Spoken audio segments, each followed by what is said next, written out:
Hey, welcome back to the channel. I'm Greg and I am decent at best, and I am here at Tannery Knobs Bike Park in Johnson City, Tennessee.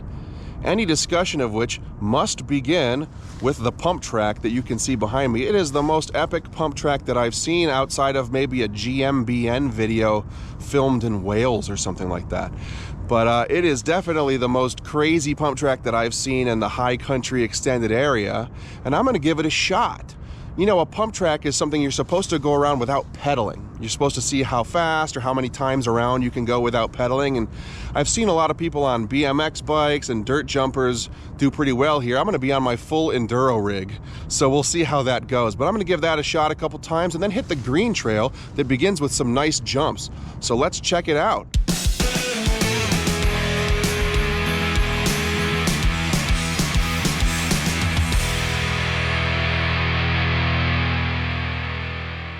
All right, so I've got my suspension firmed up a little bit, and we'll try this to see how far along I can get.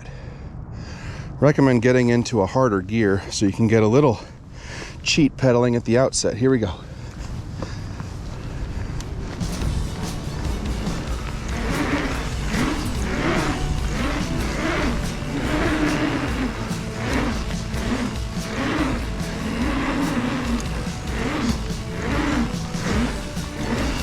Uh-oh.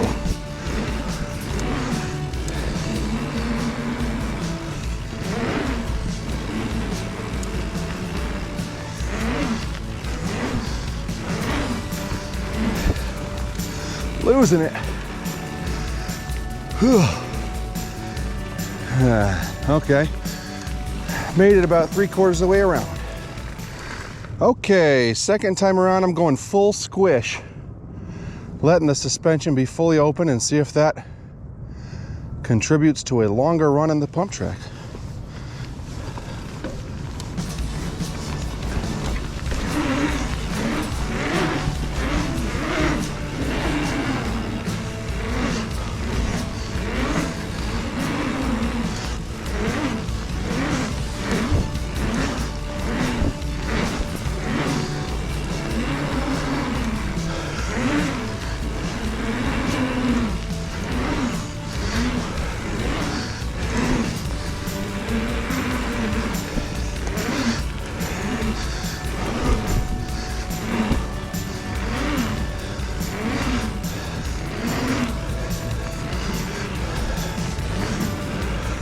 Oh, one pedal. That seemed a lot better. I'm calling that a full run, baby.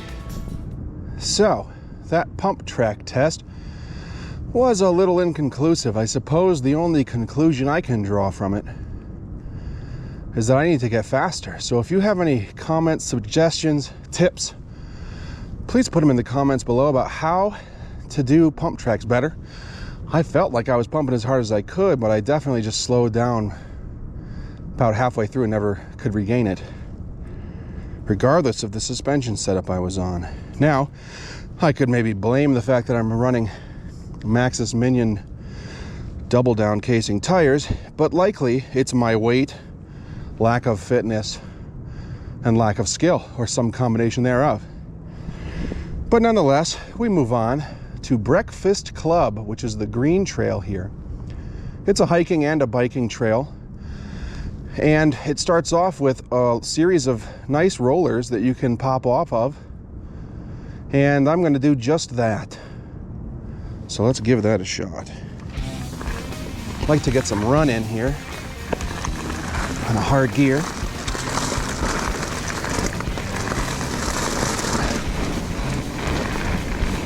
Here we go.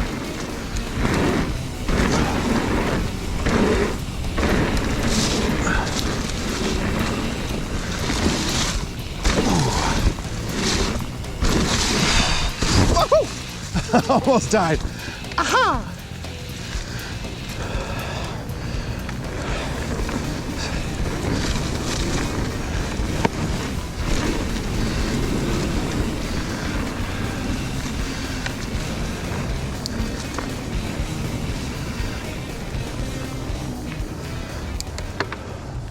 Now after that initial set of bumps on Breakfast Club, it mostly flattens out. There's a couple sections that look like they're rollers, but they're uphill, so that doesn't really work out. And then when you circle back toward the pump track, there's two sections that are slightly downhill, but largely it's just a mellow trail. So here's the rest of Breakfast Club.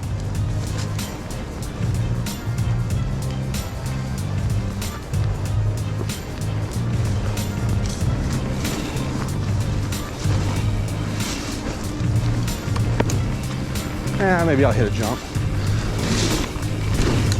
or two or three.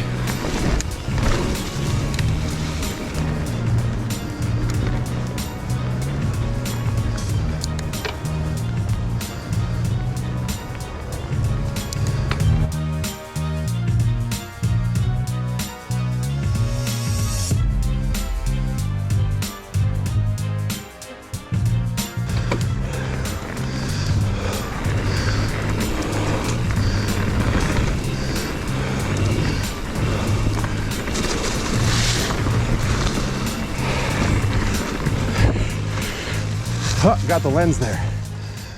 All right, I think I've got the lens cleared off. So here's the remainder of Breakfast Club. It's almost entirely uphill, and at times I even find myself in the granny gear. But there's a little fun thing you can climb up, a little chute that's fun for kids especially. So here's that.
Oh, did I work up a thirst?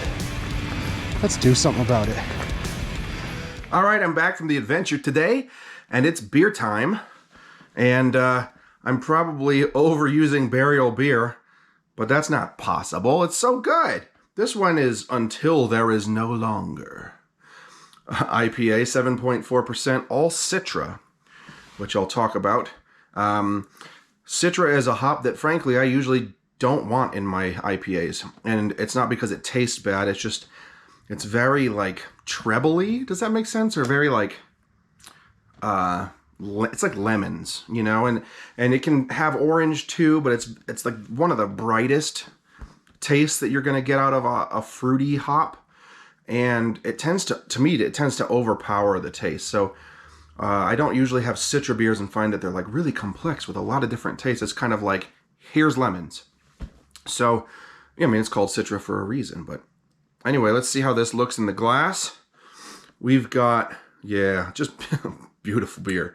It is super opaque, hazy, just glows out of the glass. Tiny bubbles on the white head there. This is what it's supposed to look like, New England IPA at its finest. So, let's see how this thing smells. Yeah. Oh, a little vanilla, maybe? It's like 80% lemon, 20% vanilla. I'm kind of like a lemon creamsicle kind of thing.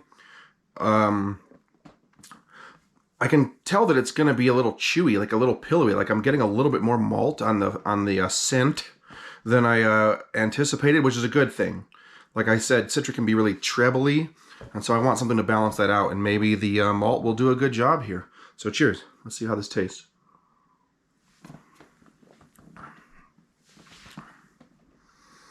This, yeah, you know, it's just lemon. I mean, that's not necessarily a bad thing.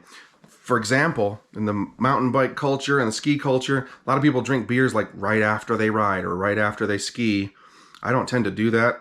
I want water. But for those of you who like to immediately get some gratification after your hard work, Until There Is No Longer IPA would be a good one, because it's on the lighter side. I want to say thin because it's actually pretty chewy as a New England IPA.